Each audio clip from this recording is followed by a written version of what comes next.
Dadadadadar. Apakah ntar tiba-tiba jadi map bro? Enggak dong. Langsung aja kita lihat untuk mapnya Expanding Rivers. Ini adalah map para tanker.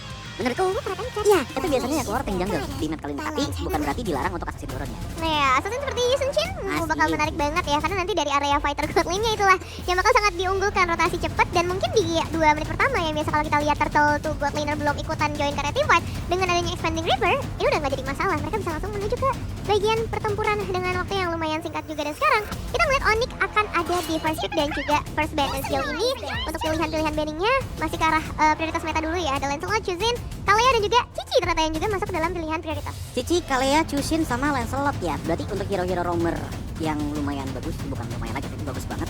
Untuk kita sekarang tuh juga masih dibuka sebenarnya. Fate Angel masih ada, Chip juga masih ada, One pun open, Arlot pun open, bahkan SP sama sekali. Oh, satu doang sih, Cici doang udah, tapi jauh ini belum ada lagi experience yang di ban. Cuman ini masih melepaskan ke arah Fanny ya sebenarnya, dan juga One. Nah, pilihan yang menurut aku lumayan sulit nih buat dipilih. Mau mengorbankan ke arah mana, karena dua-duanya sangat sering ditutup. Dan ketika kita ngomongin masuk area team fight, dua typical hero ini tuh yang bisa mengubah gamenya. Tapi menurutku dari Onyx Prime, langsung aja gak sih? Apa? Pick pertama ke One kalau pengen power banget. Karena kan kita udah mendapatkan satu game tadi kan untuk Onyx Prime kan? Ya. Kalau misalkan emang mereka pengen maksimalin draftnya mereka bisa langsung, ya kasarnya sedikit greedy lah. Untuk di game kali ini ngambil One, lepaskan Fanny dan juga Yushin Shin-nya yang dimana kecil kemungkinan untuk dua-duanya diambil sama tim Fagus. Terus tiba-tiba untuk setelah pick pertamanya mereka, ya mereka ngambil ke jungle tersebut. Itu bisa banget menurutku. Atau kalau mau romernya dulu gak apa-apa, Chip Angela silahkan. Iya. Nah ya Fagus mau gak mau berarti harus tuker nih. Dengan menutup ke arah Uranus, at least mereka bisa dapetin satu atau lebih bahkan, karena Baxia juga di sini masih hadir. Dan itu dia, Baxia yang akan langsung menjadi prioritas karena dia fleksibel juga kan, mau di XP, jungler, roam, 3 pilihan loh buat dia. Ya seenggaknya udah motong beberapa hero lah, seenggaknya biar supaya nggak full potensialnya keluar gitu. Contoh simpelnya, Esmeralda, Angela keluar di hadapan Baxia sih lumayan ya, lumayan banyak maksudnya. Iya kan? Jelas lah pasifnya bakalan benar-benar kepotong banget, dan itu bakalan jadi problem juga bagi tim Fighters. Namun kalau misalkan mereka pengen ngambil yang DPS, menurutku juga masih sangat-sangat bisa. Ya Sunshine open kok untuk sekarang. Ya walaupun untuk Kimi ya, yang sebagai DPS juga kayaknya lumayan juga susah sih ngelontok siapa, makanya ambilnya ke Fighters. Wah, tapi ambil gue ini yang aku nggak duga juga sih Coji, kayak ini masih di pilihan awal tapi dulu udah langsung mereka ambil tanpa melihat pilihan hero dari Onyx Prime ya. Karena Baxia tuh kayak bisa digabung dengan pick off bisa, team fight bisa, semuanya bisa ya Baxia. Mereka menurutku lumayan antisipasi kalau misalkan ada assassin jungle sih yang keluar. Entah tiba-tiba Baxia-nya dipindahkan ke room ataupun ke stealing. Karena mainnya ada Jason Shin kan. Itu juga bisa menjadi senjata tuh untuk duluan bergeraknya, duluan perform, untuk bisa ngebawa Jason Shin-nya balik ke base-nya Fagus. Itu yang pertama mungkin use case scenario-nya. Yang kedua, ini biasanya digunakan untuk lawan tank jungle, tapi objektif di turtle. Jadi biasanya sebelum turtle bisa dihabiskan atau darahnya di setengah, kita tarik jauh-jauh di trapis biar supaya nggak bisa pencet revolution. Tapi ternyata ada something yang menarik menurutku dengan Franco yang dipick tapi langsung mengeluarkan Benedetta di X-Peeling. Pick yang sebenarnya bagus banget menurutku.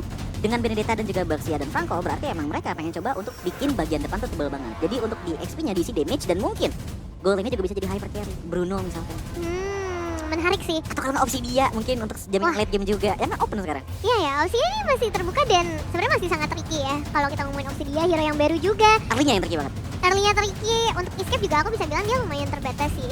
Tipikalnya, dan kadang di beberapa momen untuk ultimate-nya malah jadi kelemahan buat diri dia sendiri. Itu tadi ngerasain semalam. Kenapa? Di saat ban of hand of bone-nya Obsidia. Itu kan nempel ke Joji ya. Jadi kan pakai alpha, vengeance loh. Iya. Dipukul. Dia mau cabut nggak bisa. Iya kan? Tersangkut sama Joji. Iya. Hal-hal kayak gini mungkin yang bisa menjadi sebuah weakness point-nya dari Obsidia. Itu tuh masalahnya, kayak kadang malah jadi kelemahan diri sendiri kalau misalnya nggak bisa dikendalikan dan dikalkulasikan dengan baik. Dan sekarang dengan memilih ke arah Guinevere, yang mungkin kemungkinan besar akan ada di area jungler ya buat sekarang kalau kita ngomongin Guinevere. Dan ini akan menjadi satu komposisi pick off juga sih yang bisa dimainkan sama Fagus melengkapi dari burst damage-nya. Nanti kalau misalnya Blue bisa nangkap dengan grab juga menghadapi Benedetta. Tapi sekarang harus dieliminasi dulu, adanya Kimi dan juga Grok. Ini tapi nutupnya banyak banget yang sisi power ya dari Onyx Prime. Mungkin dia buat ngurangin adanya gangguan dari teman-teman Fagus sih untuk nge-cancel balihannya dari Franco, Samuel. Dan ngomongin Samuel, kita tahu dia mainnya pick off banget, dan ini tuh jadi hero pick off yang menurutku bagus banget buat Onyx Prime. Dan kalaupun memang pengen ngegedein damage dari awal ya, Onyx Prime sih sebenarnya masih lumayan banyak untuk opsi mid lane-nya. Untuk Lunox di mid lane pun juga kita sempat lihat, dan sangat harmonis menurutku kalau misalkan dijodohkan juga sama Franco. Oke, let's see ya. Kombinasi seperti apa yang nanti juga bakal muncul dengan ditutupnya Granger dengan opsi yang masih cukup luas. Karena ini kan game yang kita belum ada global ban sama sekali ya. Jadi pilihannya masih benar-benar unlimited. Dan sekarang setelah Grok ditutup, Khalid yang tadi sempat kita lihat juga nih highlights-nya di tangan Taviron akan langsung dieliminasi karena pernah digunakan juga. Selain itu ya kita tahu efeknya untuk main flanking bagian belakang enak banget disertai dengan conceal play. Jadi memaksa Bagus untuk memilih cara yang lain dari area roamernya. Sebenarnya sih untuk Guinevere masih punya chance tinggi banget ya jadi jungle ya. Tapi masih ada chance kecil juga untuk dipindahkan ke roamer. Kansnya kecil ya tapi ya. Ya. Karena kalau misalkan dipakai sebagai roamer juga setidaknya ada satu slot jungle yang sudah digunakan. Otomatis di posisi kayak gini Fakos ya ibaratnya langsung ngeluarin 2 jungle sekaligus dong. Kalau tiba-tiba ngeluarin jungle lagi ya. Tapi dari Onyx Prime ini magic mereka belum ada sama sekali dan Harit yang pertama. Yang kedua apa nih? Bangsnya sih magic ya hitungannya ya, tapi dibandingkan sama Harit jauh lah dari segi damage. So mid lane mereka butuh yang benar-benar eksplosif banget dari early game. Novaria menurutku lumayan oke, tapi Cyclops? Cyclops? Hah? Serius? Cyclops! Cyclops! Cyclops, Nevin! Cyclops!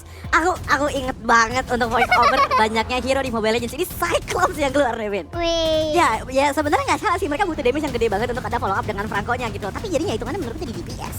Game kali ini.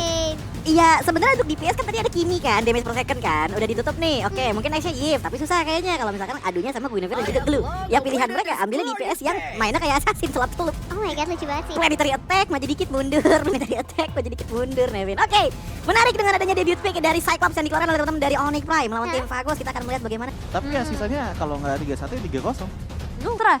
Untuk bisa tetap bertahan di MDL ID Season 12, jadi langsung saja kita akan masuk ke dalam match yang kedua untuk game yang kedua antara Onyx Prime versus Fagos GG. Ini dia permainan game kedua kita, Onyx Prime melawan tim Fagos. Yang dimana kita ngelihat adanya perbedaan antara Baxia dan juga Guinevere. Permainan yang sama-sama menuju ke arah tank jungle, tapi aku bener-bener penasaran banget sih sebenarnya. Untuk permainan di mid lane ini seperti apa ini Cyclops? Bagaimana dengan clear wave minion ya, bagaimana dengan damage-nya juga Nathan? Ya, dan apakah dia udah pernah dibawakan dengan stream sebelumnya? Karena sekarang tabrakan langsung terjadi, damage yang benar-benar maksimal. Bahkan Tapirun cukup sekarat kali ini Narashi bahkan langsung join juga ke area teamfight sangat jauh dan sangat ready dari Onyx Prime. Ya cepet banget mobility-nya ya, aku kaget tiba-tiba ngeliat ada Narashi.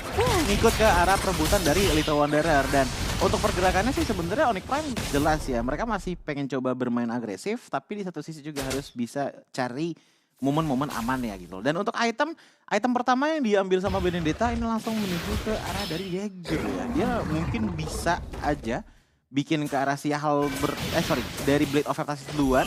Tapi kalau misalkan dilihat dari emblemnya sih ya ini pakai fighter emblem. Jadi kemungkinan untuk itemnya bakal hybrid sih. Hybrid ya. Dan Narashi ya. sebenarnya kalau misalnya defensif pun mereka bisa sangat mengandalkan Zanussi sebagai Baxia di area jungler untuk nahan badan dari semua damage-nya. Jadi kalau misalnya ingin bermain agresif, ini lumayan cocok untuk dibawakan oleh Onyx Prime. Dan ya, debut pick nggak cuma ke arah Cyclops tapi Franco di tangan seorang Samuel. Ini yang juga akan kita lihat apakah kombinasinya akan berhasil. Karena kan yang diharapkan memang kombinasi antara Cyclops dan juga Franco yang bisa kita lihat di dalam game kali ini dengan adanya Iron Hook. Tapi sekarang masuk ke area bush. Apakah dia bakal coba untuk dipaksa tapi enggak? Karena mereka tahu ada turtle yang lebih prioritas. Karena menurutku kombandonya emang ditunggu dulu di Samuel nggak sih? Teman-teman dari Onyx Prime gak bakalan coba untuk maju kecuali kalau Itu dia, langsung tabrak dan langsung berhasil berslot di tangan Citra Chilwa. Kombinasi yang kita harapkan langsung muncul di 2 menit yang pertama. Bahkan sekarang berarti area turtle akan sedikit terbuka lebar untuk para pemain dari Onyx Prime. 4 pemain menghadapi 3 pemain saja dan Narashi. Checking ke area bash, langsung inisiasi dengan Valdi KM-nya membuat satu D. Masih sempat untuk mendapatkan langsung ke area objektif turtle. Bahkan mereka memulaikan satu D secara langsung. Dan masih ada kesempatan untuk Narashi bertahan. Dan mungkin melarikan diri dari kejaran seorang Tapirun. Ya dan bahkan lihat sudah bisa kabur dari narasinya. Wow, what a play. Itu benar-benar outplay banget. Area dipegang dan bahkan kita ngelihat adanya outplay lagi. Dipaksa lagi kali ini satu pemain yang hampir saja tumbang. Tapi sebenarnya mereka harus segera kembali. Dengan adanya Tapirun, damage-nya cukup membuat Samuel tereliminasi. Dan untungnya tadi purple buff-nya masih keambil sama Drian ya. Iya, tapi tetap rugi gak sih hitungannya? Maksudnya Tetap. Guinevere juga bukan tipe hero yang cepet gitu loh untuk nge-jungle-nya. Itu yang pertama. Terus yang kedua, Sadzi dengan Guinevere di game kali ini otomatis kan dia bakal diving ke depan. Iya. Untuk engage-nya. Nah, masalahnya adalah lihat deh yang pegang Purify udah ada di match. Terus Narasi juga punya Purify bawaan dari skill set.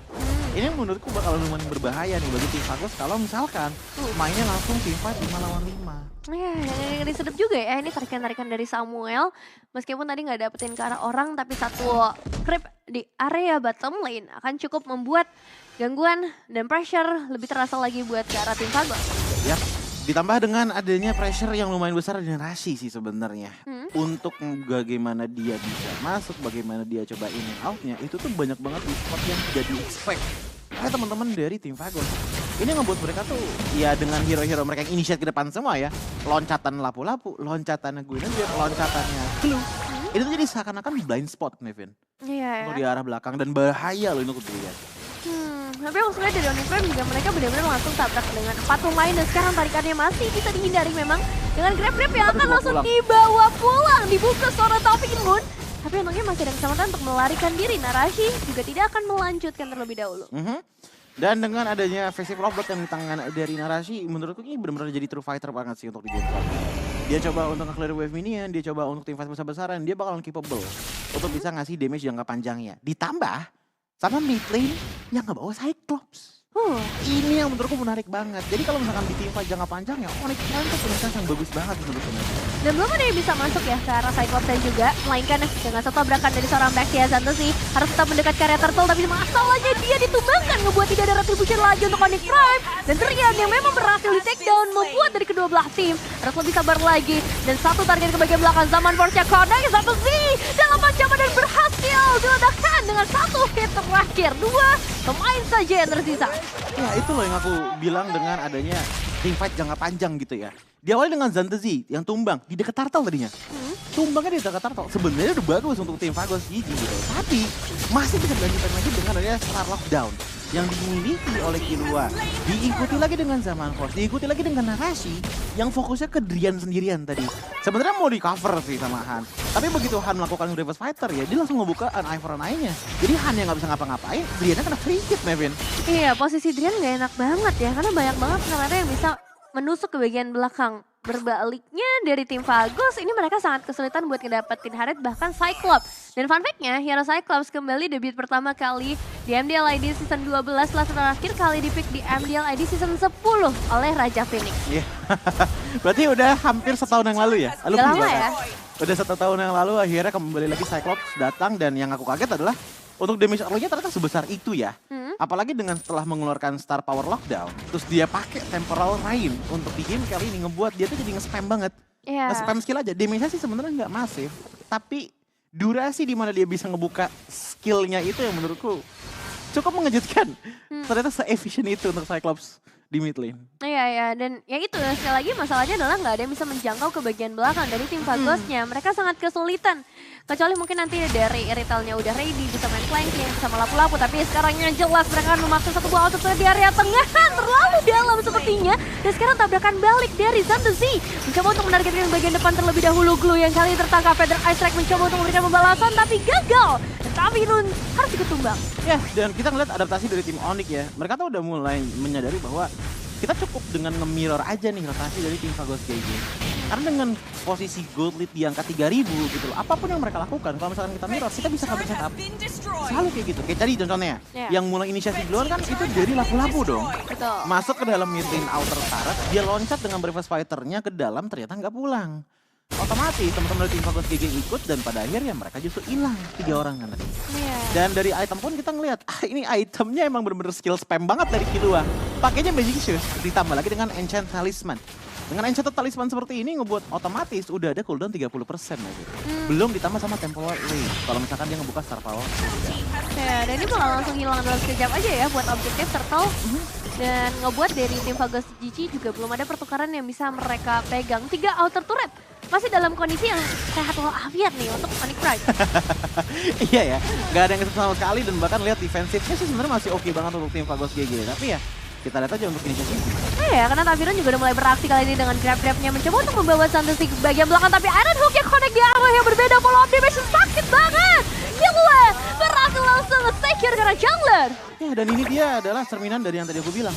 Untuk initiate bisa, nge-reach ke belakang dari Onyx Prime bisa. Tapi siapa yang mau nge-backup damager utamanya?